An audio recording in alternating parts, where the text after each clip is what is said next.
میرے حضرت فرماتے دیکھو کوئی بھی وظیفہ کرو نا اس میں 2 نیت کر لیا کرو، کوئی بھی وظیفہ کرو اس میں 2 نیت کر لیا کرو، اے مولا اس وظیفے کی برکت سے سب سے پہلی نیت تو کہ اللہ تیری رضا چاہتا ہوں، کوئی بھی عمل ہو سب سے پہلی نیت کیا ہونی چاہیے؟ مولا تیری رضا، اللہ راضی ہوگا تو سارے کام بنیں گے۔ اگلی نیت کرو اللہ روحانی رزق بھی عطا فرما، جسمانی رزق بھی عطا فرما۔ روحانی اور جسمانی، جس کو یہ 2 رزقیں مل گئی وہ کامیاب ہو گیا۔ اگر ایک بندے کے پاس ساری دنیا ہے لیکن نماز کی توفیق نہیں مل رہی، قرآن کی توفیق نہیں مل رہی، درود پاک پڑھنے کی توفیق نہیں مل، تو کیا کرے گا؟ اس دنیا کو کیا کرے گا؟ کتنے دن مزے کر لے گا، آخر پھر قبر کے حوالے ہو جائے گا۔ لیکن ایک بندے کو اللہ بھی مل گیا، دنیا بھی مل گئی، اس کی تو دونوں جہان۔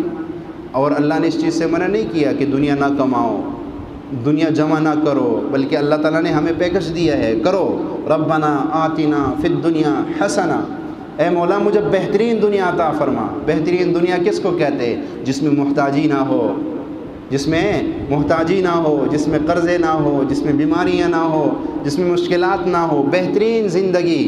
ربنا آتنا فی الدنیا حسنہ، اللہ کہتے ہیں مانگو، اچھی دنیا مجھ سے مانگو، دولت مجھ سے مانگو، گاڑیاں مجھ سے مانگو، بنگلے مجھ سے مانگو، بادشاہیاں مجھ سے مانگو، نہیں روکتا ہوں، خود کہا مانگو، ایسے مانگو، لیکن اس کے ساتھ ساتھ وفی الآخرۃ حسنہ، یہ بھی مانگو۔ صرف دنیا پہ ترجیح کر لینا، یہ سورۃ البقرہ کی آیات ہے نا، اس سے پہلے اللہ نے فرمایا وَمِنْهُمْ مَن يَقُولُ رَبَّنَا آتِنَا فِي الدُّنْيَا حَسَنَةً، بعض لوگ ایسے ہیں جو صرف دنیا مانگتے ہیں، وَمَا لَهُ فِي الْآخِرَةِ مِنْ خَلَاقٍ، آخرت میں ان کا کوئی حصہ نہیں ہوگا۔ پھر اللہ نے کہا تم ایسی دعا مانگو، رَبَّنَا آتِنَا فِي الدُّنْيَا حَسَنَةً وَفِي الْآخِرَةِ حَسَنَةً وَقِنَا عَذَابَ النَّارِ۔ یہ اللہ کے نبی پاک صلی اللہ علیہ وسلم کے مسنون دعاؤں میں سب سے بہترین دعا ہے، سب سے بہترین دعا۔